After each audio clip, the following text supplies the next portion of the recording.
A paz do Senhor, eu sou Valmir do Carmo e esse é o canal EBD Conectados. No vídeo de hoje, ou seja, no áudio de hoje, falando certo, nós vamos falar da segunda lição dos jovens, que é o tema desse trimestre, a razão da nossa esperança, alegria, crescimento e firmeza nas cartas de Pedro. A segunda lição vai falar sobre desfrutando a alegria na esperança da salvação. O texto do dia diz assim: Bendito seja o Deus e Pai de nosso Senhor Jesus Cristo, que segundo a sua grande misericórdia, nos gerou de novo para uma viva esperança, pela ressurreição de Jesus Cristo dentre os mortos. 1 Pedro capítulo 1, versículo 3. Muito bem, nesse trimestre vamos estudar sobre as duas cartas escritas por Pedro, o discípulo de Jesus Cristo, que nos traz um grande exemplo na sua vida de mudança, de transformação. Outra hora ele era nervoso, brigava por qualquer coisa, tinha reação um pouco contraditória daquele que acompanhava Cristo, contraditória do próprio Cristo, mas que se converteu, teve uma mudança de vida, uma transformação, e agora serve como canal de bênção para a vida desse povo ao qual ele escreve essas duas cartas, orientando eles, trazendo esperança, trazendo ânimo para a sua vida. E essa carta, ela serve para nós hoje em dia. Ela serve, parece que foi escrita para nós aqui do Brasil, Uma carta de esperança que traz ânimo para nós, o discípulo, o apóstolo Pedro, trazendo ânimo para nós, dirigido, é lógico, direcionado pelo Espírito Santo de Deus. Ele vai nos confortar, nos consolar através das suas duas cartas. A introdução vai dizer assim: como tivemos a oportunidade de estudar na primeira lição, o contexto em que a primeira carta de Pedro foi escrita era desolador para os cristãos. Além de serem menosprezados socialmente, como se fosse uma classe inferior, exatamente por repudiaram a cultura e os costumes da época, os seguidores de Cristo eram hostilizados e violentamente perseguidos, principalmente por cidadãos e vizinhos não crentes. Esse contexto desfavorável fazia brotar no coração daqueles cristãos sentimentos de marginalização, desprezo e até mesmo desânimo. Era preciso revigorar neles a esperança viva e a alegria verdadeira decorrentes da salvação em Cristo. Pedro faz isso logo no início da sua carta, tema do estudo de hoje. Então, ao decorrer, por causa das perseguições, das lutas que o povo estava passando, por ser confessos que eram seguidores de Jesus Cristo, eles eram perseguidos, começou a entrar na sua vida, no seu coração, o desânimo, a vontade de voltar para trás, a falta de esperança. Dá a entender que o povo olhava para trás e preferia aquela vida que estava vivendo antes de começar de aceitar a Cristo. Então eles estavam querendo voltar para trás. Então Pedro vai escrever essa carta para trazer ânimo para aquele povo não voltasse para trás, não desanimasse e continuasse a servir no Jesus Cristo. Então Pedro, no seu primeiro livro, nos primeiros versículos já, como podemos ler de 1 Pedro, ele já vai se apresentar, mas ele vai trazer já ânimo. Por exemplo, diz aqui, Pedro, apóstolo de Jesus Cristo, aos eleitos que são forasteiros da diáspora, no Ponto, na Galáxia, na Capadócia, na Ásia e na Betínia, eleitos segundo a presciência de Deus Pai, em santificação do Espírito, para a obediência e a aspersão do sangue de Jesus Cristo, que a graça e a paz lhes sejam multiplicadas. E daí ele já entra no versículo 3, que vai dizer, Bendito seja o Deus e Pai de nosso Senhor Jesus Cristo, que, segundo a sua grande misericórdia, nos regenerou para uma viva esperança mediante a ressurreição de Jesus Cristo dentre os mortos. Então ele já vai entrar o seu livro, já na introdução do seu livro, ele já vai trazer esperança, uma palavra de ânimo para aquele povo na época. Tópico 1 vai dizer: gerados para uma viva esperança. Subtópico 1: vida nova, esperança viva. Ou seja, se eu tivesse que mudar esse subtítulo, eu diria: tudo novo. Tudo novo.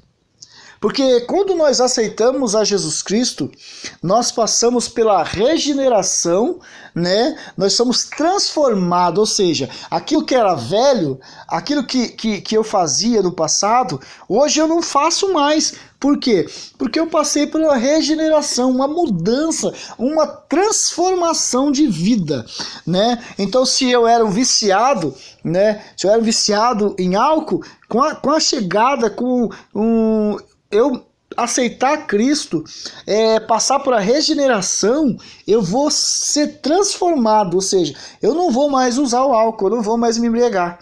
Se eu era nervoso, brigava por qualquer coisa, então quando eu aceitei a Cristo, a minha vida foi mudada, então a minha ação, o meu jeito de ser também é mudado, é diferente. Nosso pensamento são modificados, são transformados. Aquilo que eu pensava antes, eu não posso pensar hoje.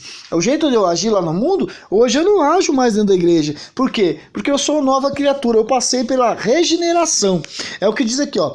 Fomos regenerados e temos entrada na vida cristã, por causa da misericórdia divina, a partir do conhecimento dessa graça que o crente deve encontrar sua identidade e encarar os dilemas da vida.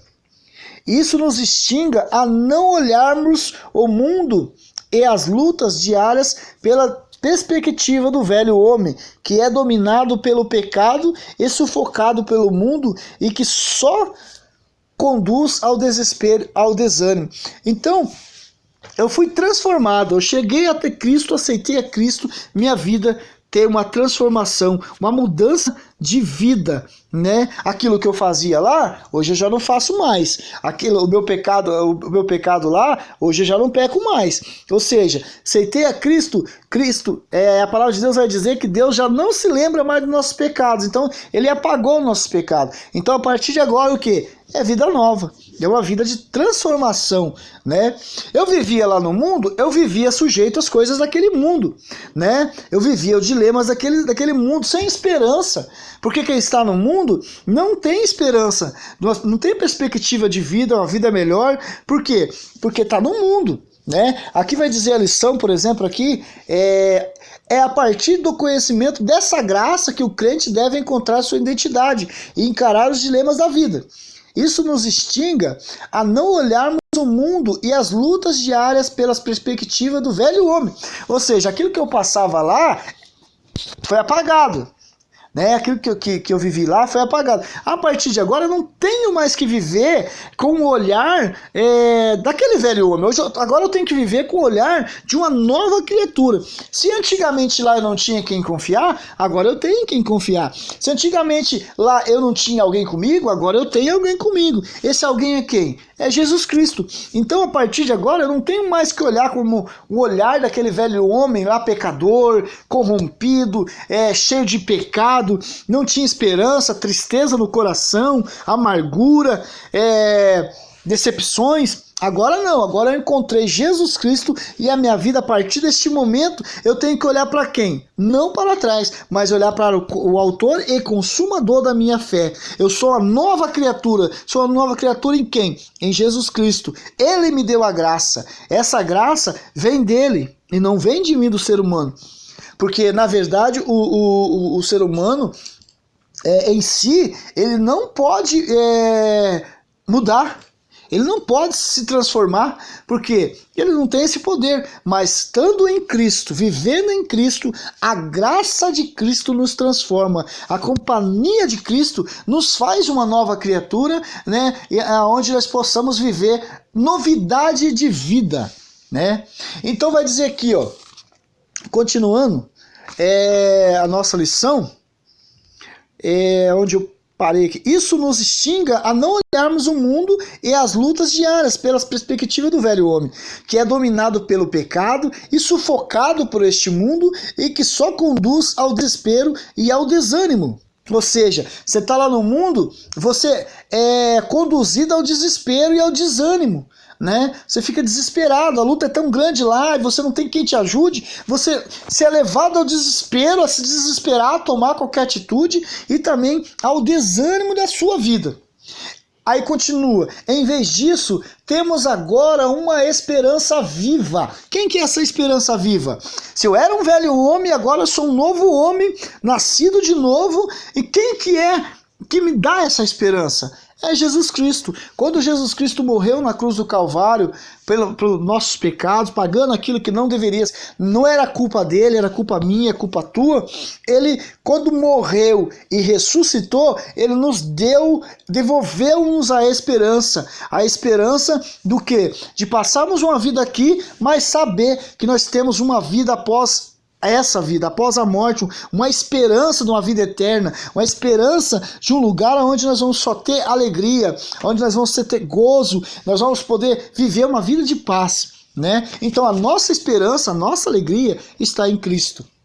Muito mais que uma expectativa que pode enfraquecer com o tempo, essa esperança é cheia de vida, sempre renovada, que se fundamenta na confiança inabalável em Deus. A esperança cristã não é um conceito teórico ou mero otimismo humano, é a confiança plena na provisão, na providência divina. Ou seja, essa nossa esperança não é uma esperança ilusória, não é uma esperança contada por alguém aí, né? Como conto de fada, uma história de pescador. Não, essa esperança é uma esperança viva. Essa esperança é uma esperança que existe, né? Não por exemplo, aqui ele vai dizer aqui, ó, não é um mero otimismo humano. Não é um livro de autoajuda que você comprou lá, que hoje você está lendo ali, te traz uma esperança, mas após isso, após você ler, amanhã essa esperança está morta. O ânimo que esse livro te trouxe hoje, amanhã já não te traz mais. Por quê? Porque é um falso ânimo, uma falsa alegria, né, de um livro de autoajuda que não te ajuda coisa nenhuma. Porque na verdade só quem pode nos ajudar é Cristo Jesus, o nosso Senhor, autor e consumador da nossa fé. Tendo ele na nossa vida, a nossa esperança é diária, é todo dia. Todo dia nós temos esse ânimo, essa alegria no coração, porque Cristo está conosco. Ele vai continuar aqui, ó. A esperança cristã não é um conceito teórico ou mero otimismo humano, como a gente já falou. É a confiança plena na providência divina.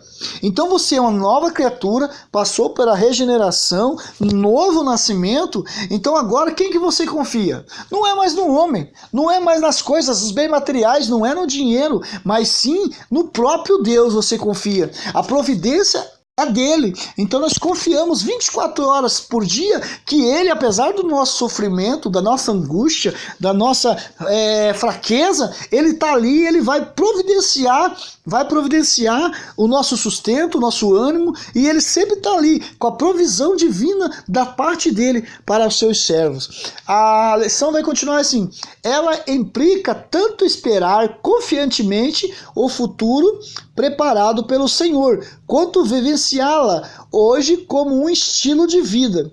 Ou seja, ela nos ensina, a esperança é para nós vivermos a esperar confiantemente no futuro, né?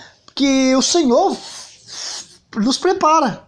Porque a palavra de Deus vai dizer que Jesus Cristo, quando foi falar com seus discípulos acerca da sua morte, acerca do que ele passaria, né, do sacrifício que ele teria, que ele faria por nós, por mim, por você, ele vai dizer: olha, eu vou, mas eu não vou deixar vocês sozinhos. eu vou preparar o Consolador. E ele vai além e diz assim, ó, eu estou indo preparar a morada. Né, o futuro, ele está dizendo, ó, vou ir, mas vou preparar para vocês um futuro melhor. Então, nós vivemos com essa esperança, nós estamos esperando, confiando que um dia tudo que nós passamos aqui nessa terra vai se findar.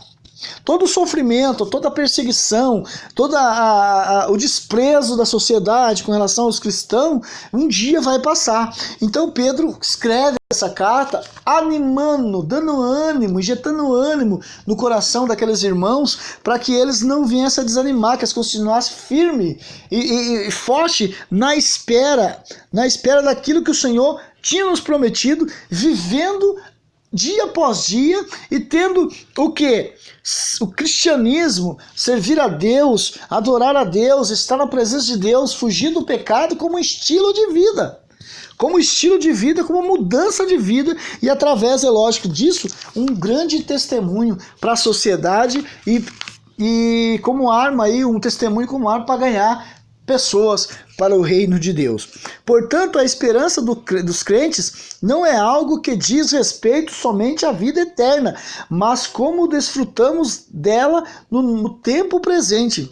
Ou seja, a nossa esperança não é só para o futuro, não é só para o futuro, mas é para o dia de hoje. É nós vivemos dia após dia, alegramos no Senhor e com a esperança do quê? Que um dia nós vamos ver nosso Senhor Jesus face a face, aonde nós vamos ver nosso Jesus e vamos ver tudo aquilo que nós passou aqui acabar e nós vamos viver uma nova vida na eternidade com Cristo. Subtópico 2. Porque ele vive, podemos crer.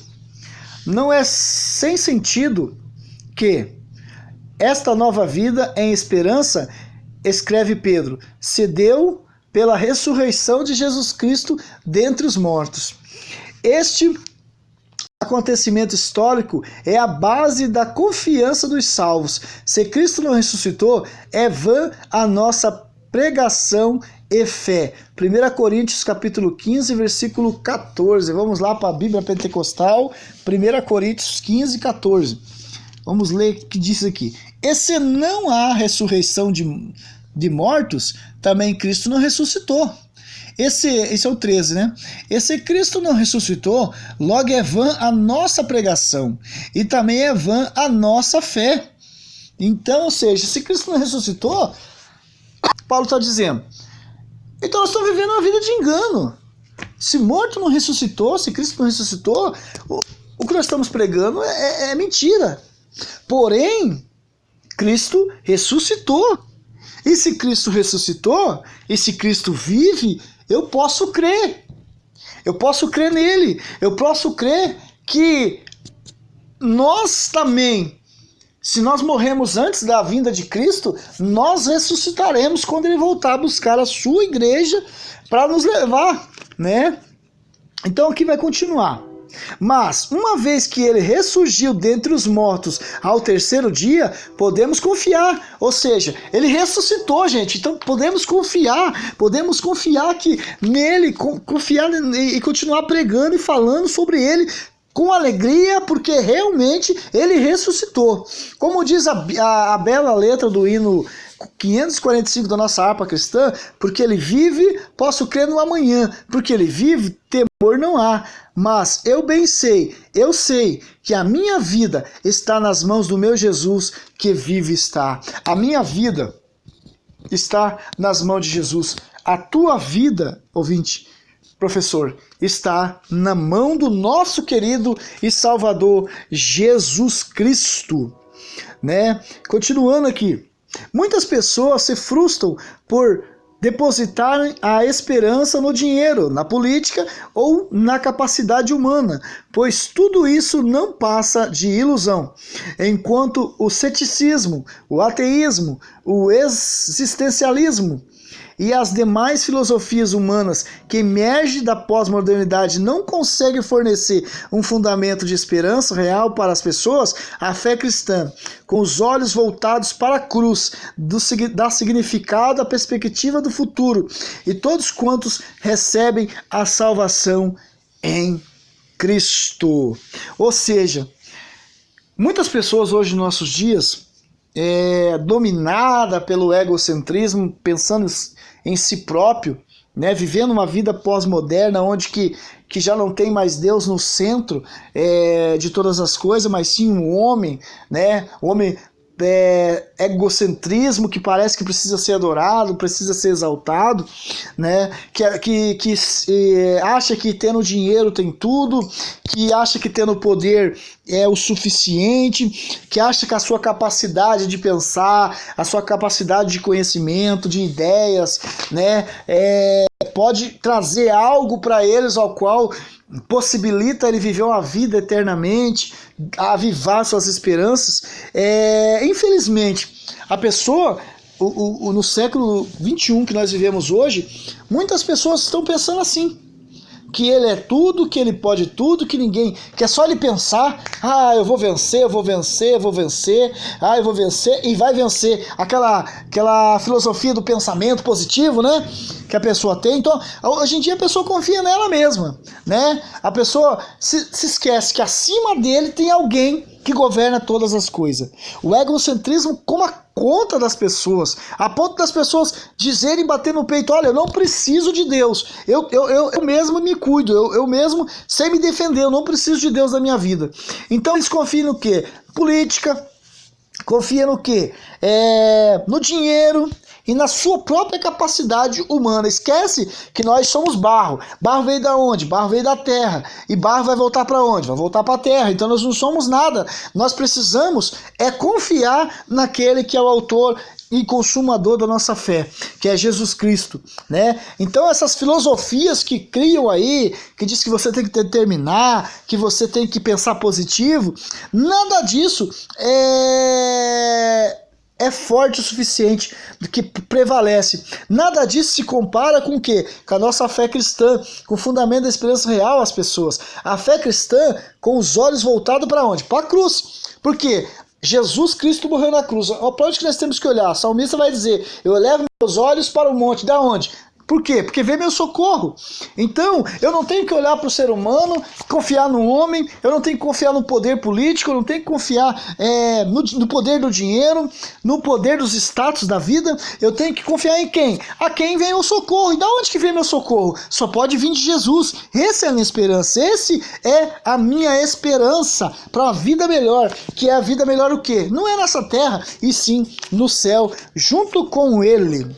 Subtópico 3 vai dizer uma herança superior. A seguir, o apóstolo da esperança revela que a salvação aponta para uma herança sublime, com 3 atributos especiais. Ela é incorruptível, ela é incontaminável e não pode murchar. Vamos ler o versículo 4 de 1 Pedro na versão NAA, que diz assim: para uma herança que não pode ser destruída, tá? Essa herança não pode ser destruída por ninguém, que não fica manchada, ninguém pode manchá-la, que não murcha e que está reservada nos céus para quem? Para quem? Para nós cristãos que servimos a Deus. Então ela é incorruptível, ninguém pode corrompê-la, né? Ela é incontaminável, ou seja, não pode ser contaminada.